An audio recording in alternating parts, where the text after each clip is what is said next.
think about how much of our day is just detritus, right? Like not high leverage work. It is making it so more and more of a human's day is high leverage work. And so I think the companies that are doing and the products that are doing this well are recognizing who it is they're working for and either A, providing them more leverage, or B, making it so it's easier to interact with computing.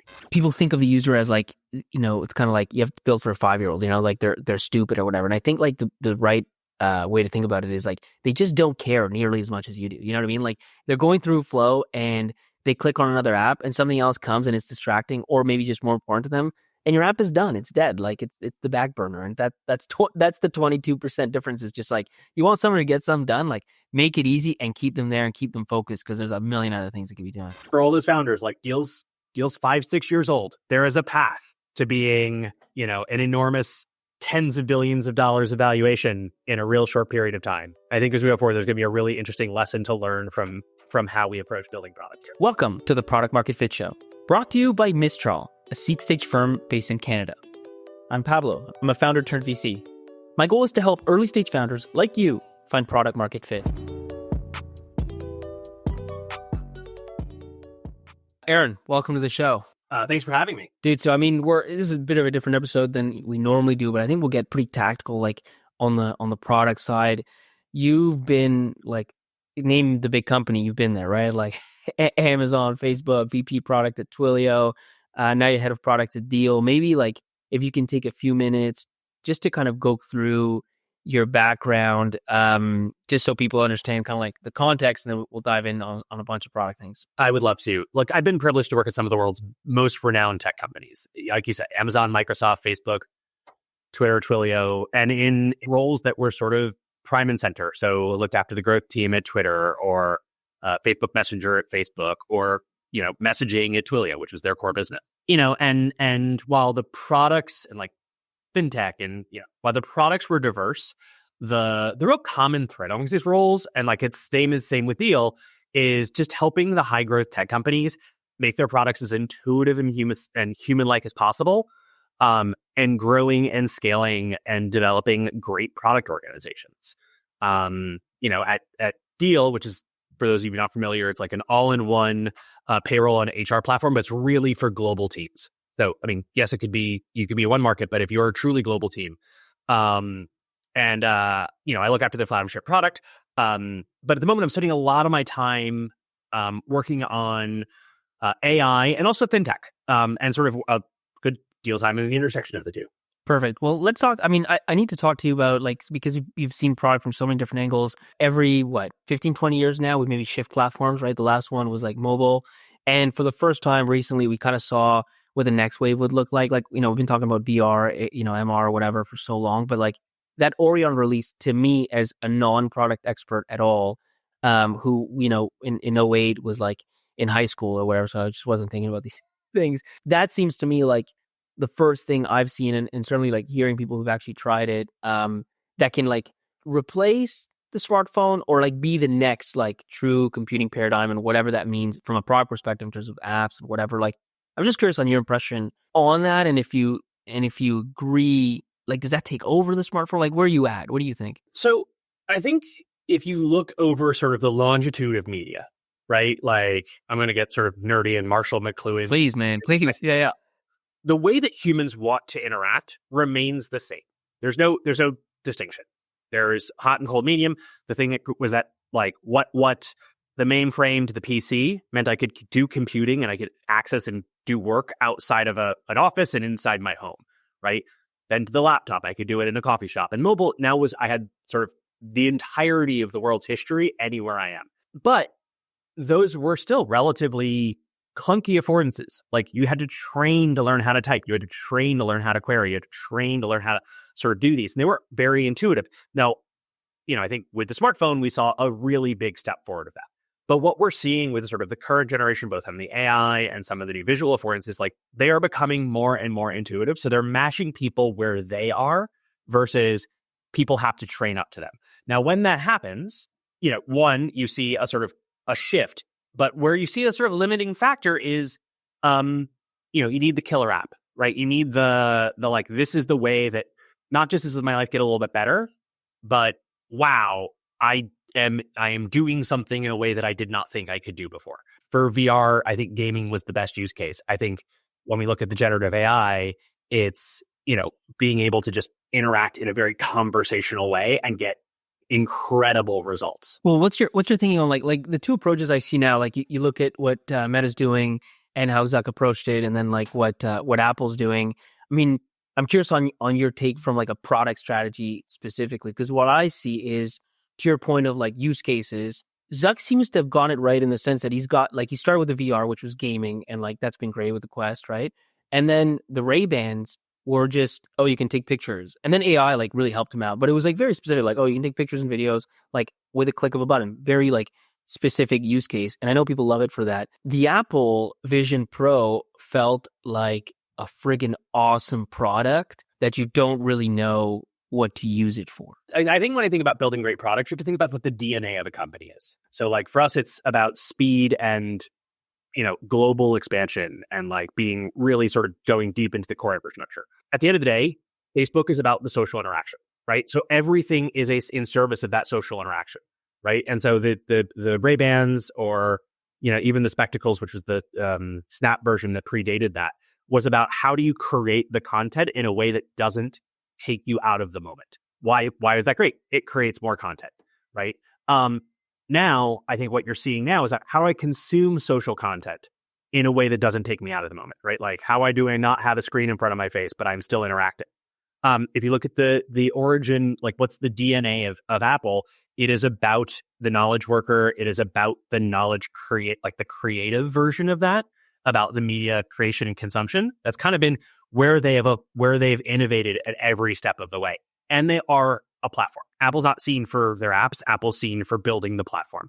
And I think what you saw kind of fell short on that Apple Vision Pro is that they didn't have the killer app, right? Like I was at Microsoft when we launched the first Xbox. If we didn't have Halo, it wouldn't be something we talk about anymore, right? And so when you see this, it's like, I think maybe that they, I'm not saying they're not going to get there, but when the first phone came out, we didn't know, like people were building it because like it was really, really cool. Now there's a very, very mature ecosystem of developers for apps and a really mature way of sort of like a business model behind it. And it's really hard to say, I'm going to build a killer app for a $3,500 device that's going to be owned by basically just me and my friends. And I do think that, to be perfectly frank, like what we've seen in terms of what Meta's been doing is still the like early versions of it. We haven't lived with it. And so it's a little bit of an unfair, one's in a perfect environment and the other one now is let's be clear, the demos for the Apple Vision Pro were truly amazing. That's true. But even if you talk about the products that are out, at least they have like clarity, right? Like if you think about the Ray-Bans, like they are a product that's live. It's definitely not Orion, but it's like, hey, you know what to do with it. And then Quest on the other side, you know what to do with it. So they have that like at least use case clarity, which I find is maybe missing on the other side. I think that's correct. But also if you think about, if you rewind to Apple in that moment, what is the obvious killer apps for the phone? No one knew. I think they, and mind you, had the war chest to be able to, and sort of the time, they like look at time horizon to be able to do this, which, for a 0-1 founder, like this isn't something that, you can live with. They'd be like, someone is going to come up with a killer use case for this, and we just need to make it an open platform and the right thing will emerge. Versus with the Quest or something like that, it's like, this is a gaming device. You can do other things with it, but it is a gaming device. And so the pantheon of an app developer's imagination is more constrained. But it's also like, I know what to do with this. I know how to make games. I make games. This is a thing. Plus the price point was pretty significant delta. So I mean, I still think that, having used both, I think the experience of the Apple Vision Pro, that like the fundamental like ability to interaction, how we interact with computing is like truly, truly impressive. But, like the games on the Quest are pretty fun. And then, like, I guess maybe just shifting gears, right? Like, I think that's a top of mind stuff and to me, it's interesting, like maybe from more VC side, like where are things going? But, at the end of the day, like as a founder, you either have a product right now or you're thinking of building a product right now. You kind of got to build, like you want something that's going to be relevant in the future, but it's got to work today. Like it's a weird time because I think let's talk about the last one, right? When mobile came out, like the time to build a winning mobile app was that like 08 to 2012 period, right? You look at Venmo, Snapchat, Square, Uber, like they're all like that's the window. What are you seeing today in terms of AI? Like what are some of there's like right ways and like wrong ways, I think, to like build this stuff into your product, to leverage it. Like what are some of the best ways you've seen this implemented, or like even just maybe, or on the other side, like mistakes you're seeing people make when it comes to building with AI?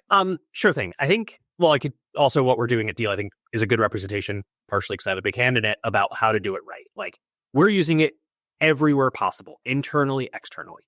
But the way that I think about it is twofold. One, it is, it doesn't replace a human. It gives human a lot of leverage. Or as I joke, it's like giving everyone a graduate research assistant, which means they do a lot of legwork, not always right, but they do a lot of legwork. But what it does is it gives me language, or gives me leverage. And then the other is it's a new user experience. It's a new way to access access computing, right? Like the phone in my pocket gave me infinite stuff. I now no longer have to think about, how do I structure this query? Or like, where do I go to do this? I just like ask the question in the way that I normally would. And so you put those two things together. How would you, when we talk about product market fit, it's usually universal. It's like unrequited human needs. It could be, 1,000 years old, like connection or efficiency or knowledge, the speed of information or the speed of money, all of those things. Those have not changed over hundreds, if not thousands of years. The tools have made it all easier and faster. And it has become, the barrier to entry has gone precipitously down over time, right? And I think we're seeing AI. Like I can just ask it. So for example, for us, you want to go hire somebody in a foreign market, like, what are the parental leave policies in the Netherlands? Or like, how do I do time off reporting in Argentina? It becomes, as a human, you're just like, nah, I'm out. I can't think about it. Speaking of YC founder who had a friend in France, and they're like, nope, too hard, not going to deal with it. But being able to access that, it's an information retrieval problem. One, we built a ton of I think one of the ways I would think about it is when search engines first came out, there was a burgeoning market of SEO, writing content for a search engine. I think there is a similar moment right now, which is writing content for an LLM. I think there's a big problem on the fundamental training of them, but also in the sort of more application of them. Like, how do I get this content to be retrieved and give the right answer to the human? In summary, we're talking about a new information, like an affordance, like a UI. Like it's a new way to interact with computing that is way, way, way more natural, right? In which I'm not having to constantly think about how is the computer going to think about this? How is the search engine query going to think about this? Or like, where would I put the button if I was this app developer? And that's why I will go look for it. Instead, I'm just going to say, I'm having a dinner party. Here's the things. This person doesn't need this. Make me a menu. Right? That is just the underlying human need. So we're getting closer and closer to that sort of human nature. On the graduate research side, which is that other part, which is like, how does it give me leverage and time?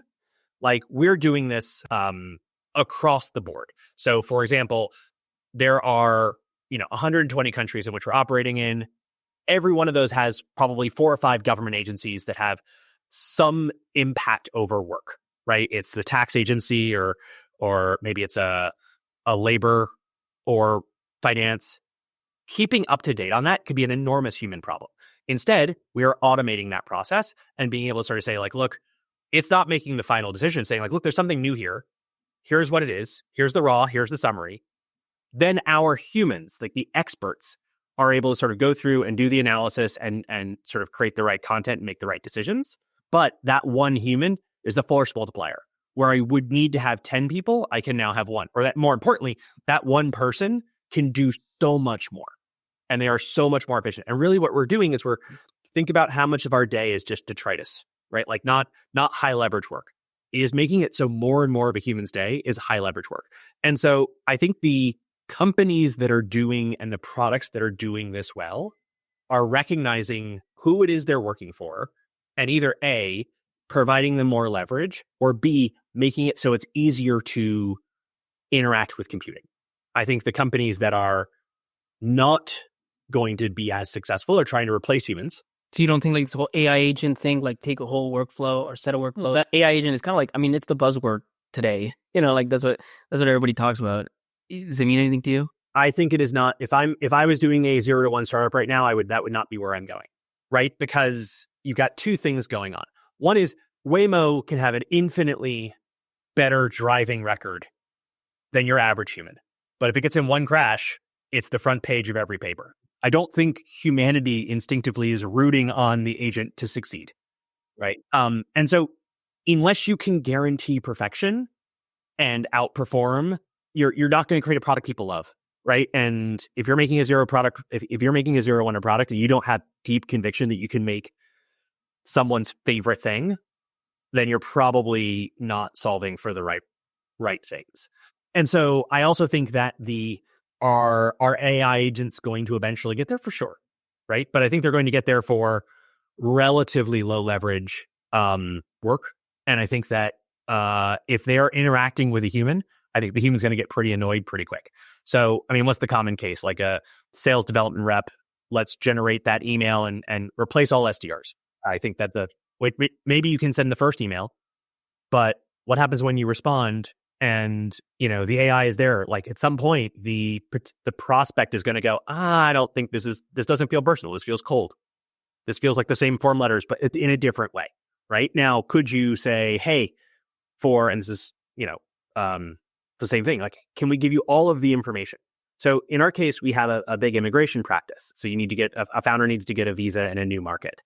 They want to sort of, relocate or they're transitioning some of their work staff across global lines. I would not trust a AI generated visa application with no one touching it, because, the cost of getting it wrong means you can't relocate the place where you want to go.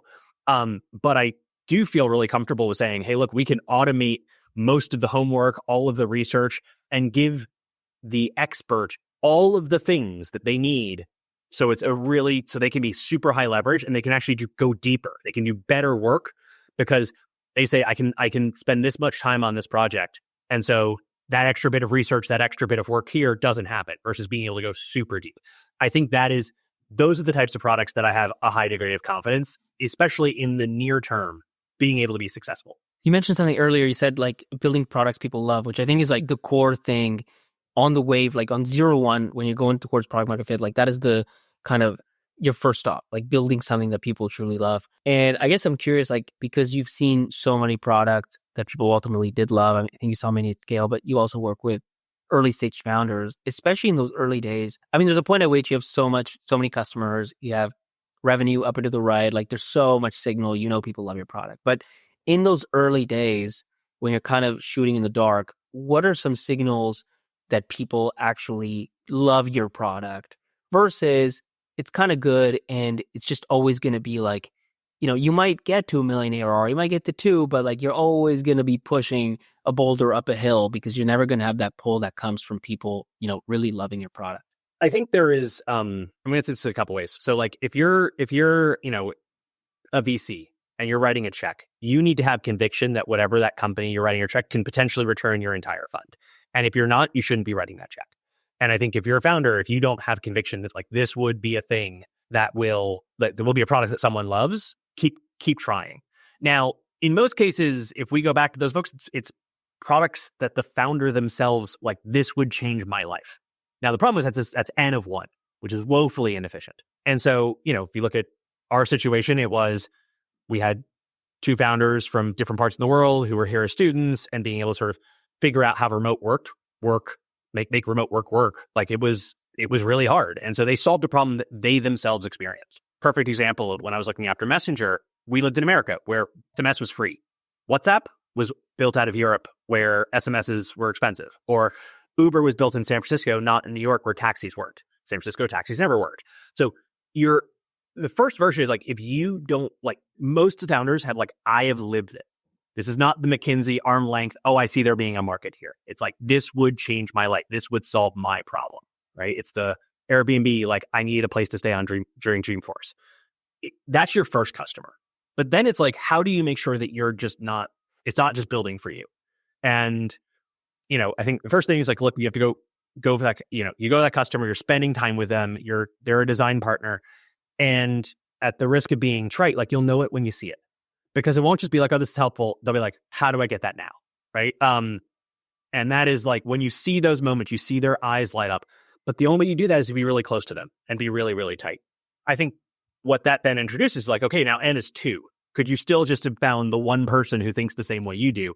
Which when I talk to a lot of, early startups, and I think we did this very successfully at Deel, the conventional wisdom is like, do the narrowest thing possible, delight that one customer, and build as little, like rent as much infrastructure as you possibly can, right? Like, which is great to get to say like, okay, yeah, we may have found product market fit, but it really doesn't tell you whether I found a TAM or a SAM that gets back to that returning that VC's fund. And so the way that I advise is like, do that, but do that like 3 times in 3 different segments. So if you're doing something in regulation, you do like, or like for us, it's like, okay, we need to do something for a small sort of tech-centric company, something that's like a mid-size, more traditional company, and maybe like a large, regulated enterprise, or something that is, solving for different use cases. And by going deep on more than one case, and then investing in that infrastructure to be able to say, I know I need to have enough optionality that as I pivot, not necessarily on product market fit, which could be product market fit,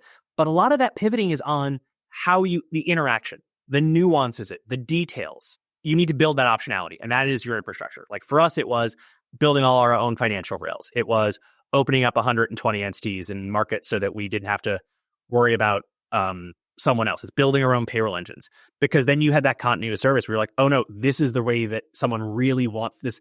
I can do this thing that has fundamental human product market fit, but if I do it this way, they'll love it. If you're renting that from somebody else, you now need to convince them to go change their product in order for you to do the right thing. And so it's a bigger swing. It is a riskier play, and so I think maybe early run the same play. But once you think that you start to find traction, I think you need to diversify. You need to look about how do I build optionality? Because even if I have right product market fit, the way that it works is going to change dozens of times before I'm at scale. Honestly, one of the products I see, the mistakes I see probably most commonly on the product side is trying to describe it like in a succinctly way, but it's this idea that people, they start with a product, they go to customers start saying something along the lines of like, oh, it's really cool, but if you had this thing, then it would be really cool. And then you get into this cycle of like one more feature. Have you ever, and then you end up with this like really convoluted, like, and I've seen this like really built out products that could do a lot of things that have like very little to no traction. Does that ever work? Like my experience is it ultimately in the early days is about getting one thing really right. And it's almost never the case that if you just add another thing at some point, you'll like, you'll hit it. Right. And you'll be like, yeah, now I've got the 15 features they really wanted. And so now I've got that customer love. Have you ever, like, is that your experience as well? Yes, but I wish there was an easy recipe book for this. But if there was, no playbook here, man, 100%. So I do think the needle to thread is, am I solving a unrequited human need? Like, am I basic, sort of neurological, emotional, am I somewhere in the hierarchy of needs? The random walk. A lot of people, you'll hear some of the most successful companies on the planet. They'll be like, oh, we knew this was going to be the killer feature. I don't know that I think that was probably. So I think great teams can recognize when they've found it. And they know that when they found it, this is the thing. This is our thing. We are laser focused on this. You still have to have that like hierarchy, the need, the human need. But then when you find the thing that. So I think there is a sort of a random walk that's there, but it's not, oh, I just need this. If like you added this extra feature, it would like work for my workflow. It's here is how I'm going to interact with it in a different way. Here is how it's going to solve problems for me in a different way. Not just, oh, well, I need to export a file here. Right? That's, and a lot of companies can get, and I'm picking a very easy, obvious, red herring, but a lot of companies, a lot of early founders can get lost in that and effectively find themselves waking up and being a custom development shop and, wasting a lot of money and time. But I do think you can have a thesis about why this is going to be fundamentally different. And I think, call it the aha moment. I think, in chemistry, you need to have all the ingredients, but then you need to have some activation energy. So it's like, what is that moment that sort of gets them over the hump? That's overwhelming. And if you can't convince yourself that this has the chance of that, then probably not worth trying. But also don't hold it precious.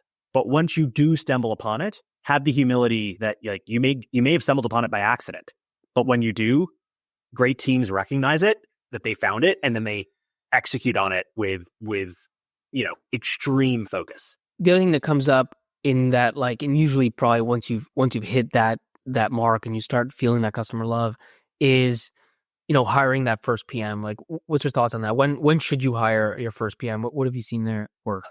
This is having seen a lot of first PMs.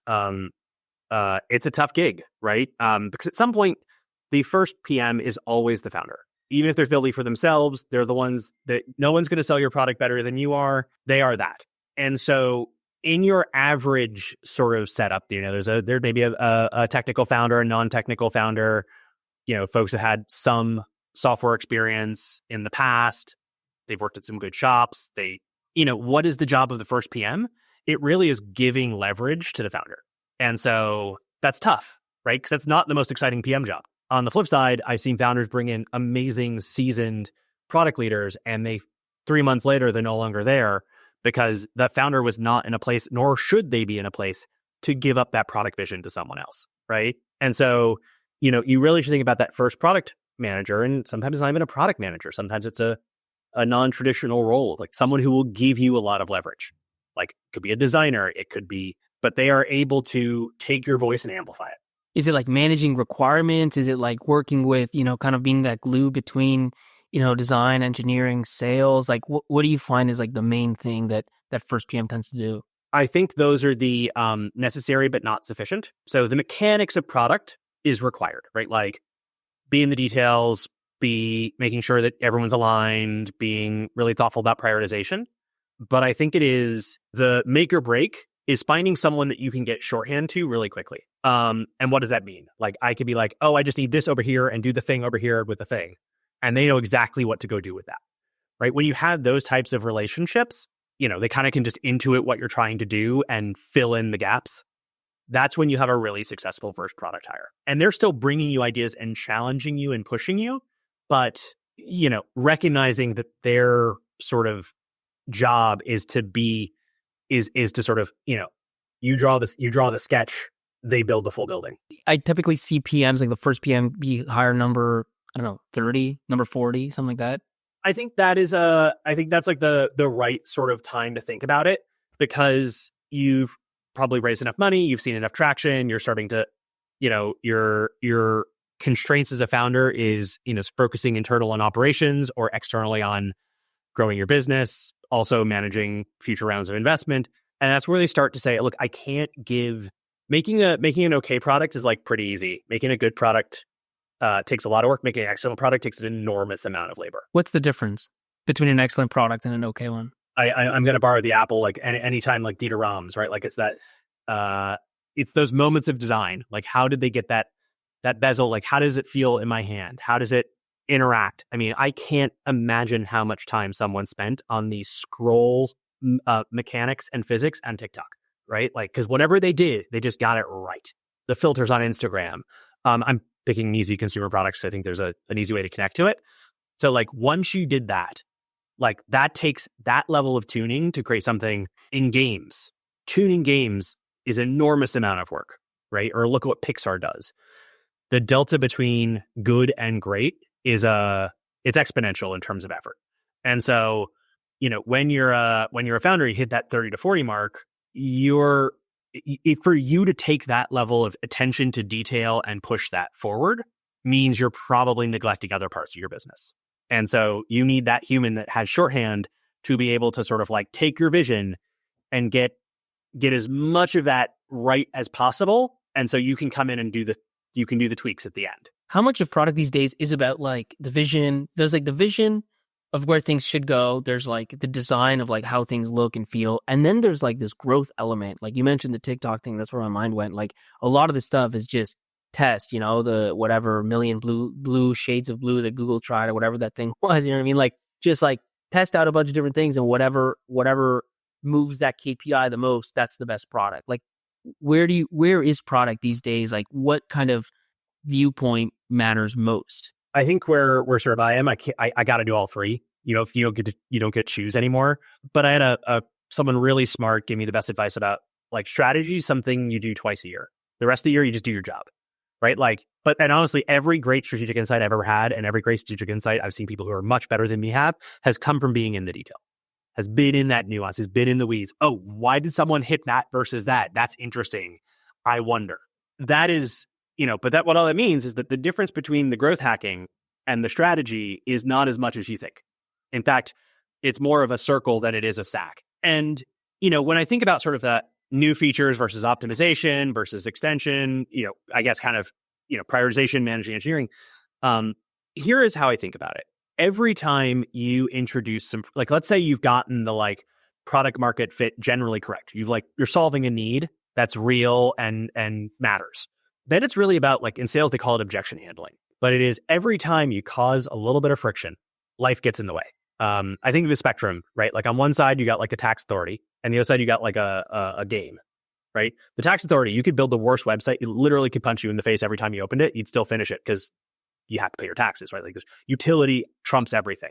That game, the moment it's not fun, the moment the level's too hard or it's too easy, you're on to the next thing. You're competing with Netflix. You're competing with whatever. And so what is the difference? And you've seen this with a consumerization of SaaS over the last probably decade, is how do you get moments of friction where people are going to go out of the flow cognitively and life gets in the way?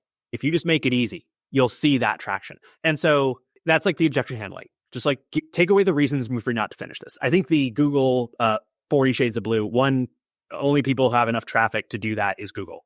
So it's irrelevant to anyone else. But for the rest of us mere mortals, it's, I have to upload a document. Where's my scanner? Right? Or I have to go look up something, or that's something, I'm having to, on my phone, copy and paste a large text or string or something. I mean, just think about, I'll give you one example that we learned at Twilio is that, remember when Apple, that 2FA, the SMS that for 2FA, when that little sheet came up and said, just add this, 22% increase in conversion. Small move, but significant. Why? Because I didn't have to switch out an app to go to another app, which is I got a text message from someone else. I got but what movie's playing? 15 seconds later, I'm somewhere entirely different. And so by us keeping it in context in situ, it created a really, really convenient flow. And so you just didn't give them time to have life get in the way. People think of the user as it's kind of you have to build for a 5-year-old, they're stupid or whatever. And I think the right way to think about it is they just don't care nearly as much as you do. You know what I mean? They're going through a flow and they click on another app and something else comes and it's distracting or maybe just more important to them. And your app is done. It's dead. It's the back burner. And that's the 22% difference is just you want someone to get something done, make it easy and keep them there and keep them focused because there's a million other things they could be doing. I mean, I would say my teams at Deel, we do an immense amount of work so our clients or our workers don't have to. We will go and look and do a ton of automation and a ton of looking at data sources and a ton of complexity so that the user doesn't have to lift a finger. And I think it is a cultural thing that you need to instill in your teams that you're willing, that's really hard or that's really complex, but you're actually just asking your user to do the work that you are unwilling to do. The other thing I see founders struggle with is prioritizing between bug fixing, new features, and then feature requests from existing users, right? I just find oftentimes, because you're taught to listen to your users, right? And there's a right way and I think that's the right message, but there's a right way and a wrong way to do it. And I have seen teams get too caught up in this long list of things that, need to be built into the product because customers are asking for it. And you just kind of have the sense that you're spinning wheels. You're doing all this stuff is happening, but none of it is really making your product much better. None of it is getting you new clients. I don't know that you could ignore all of it either, but it's taking all these resources and not really moving the needle. Have you seen that? What's your take on how to optimize there? I mean, I think it is rare a team doesn't get stuck there. I think that is all entropy leads towards, the external customer commits. Let me get through that list and with whatever that becomes the 80%. And then I'm done with 10 to 15% left. I think the way to look at those and assume there's certain clients where you don't have a choice. Right? If they're a big logo and they're this is a make or break for us, it's just the cost of doing business. But for everything else, I challenge my teams to go, why are they asking for this feature? what is the need they are trying to solve? And like, take something stupid, right? Like I need to download an invoice. Well, why do they need to download it? What is the thing they like? What? Oh, because they need to upload it in this other system. They're like, well, they don't need download anymore. They need an API to go integrate with that. And so like what you just kind of, and to be fair, I think maybe the right answer about what a 5-year-old should be is about keep asking the question why until they run out of answers, because you're solving for the underlying need. And then that list of commits or feature requests, you're seeing through it to what's the underlying problem. And when you do that, you're unlocking a lot of folks' problems. And I think that's one version of it. And then I think the other version, and this is going to sound a little schizophrenic because like we talked about this at Meta a lot. It's like solving for the marginal user. Think calculus. Like what is the differential? Like if this is the human who is most likely to be successful at this task, but failed. And if you just fix their one little thing, right? And then that compounds, and then all of a sudden you can go from linear to exponential growth. And a lot of that, again, classic growth hacking type stuff. I think when you marry those two, and the way that I look at it for teams, I actually talk about like a stock portfolio, right? Like you're going to plan your financial thing. You have like this much in fixed income, this much in equities, this much in cash, and that changes over the lifespan of a product or a lifespan of a human. It's like, what is your portfolio for where you are? How much do you need to spend in optimization, the growth hacking? How much of this is like fundamental new build? How much of this is like learning experiments of like crazy stuff that would like low probability, but if it hits, it's going to be big. And if you think of it that way, over multiple turns, you're going to have a higher outcome, just like investing. Perfect, man. Well, listen, Aaron, it's been great to have you on the show. We'll stop it there, but I think we've covered a lot of topics, so it will be really helpful for founders that are kind of going through that 0 to 1 phase and just thinking through what they're doing on the product side. I really appreciate the time. It was a great conversation, and even just for all those founders, like Deel's 5-6 years old.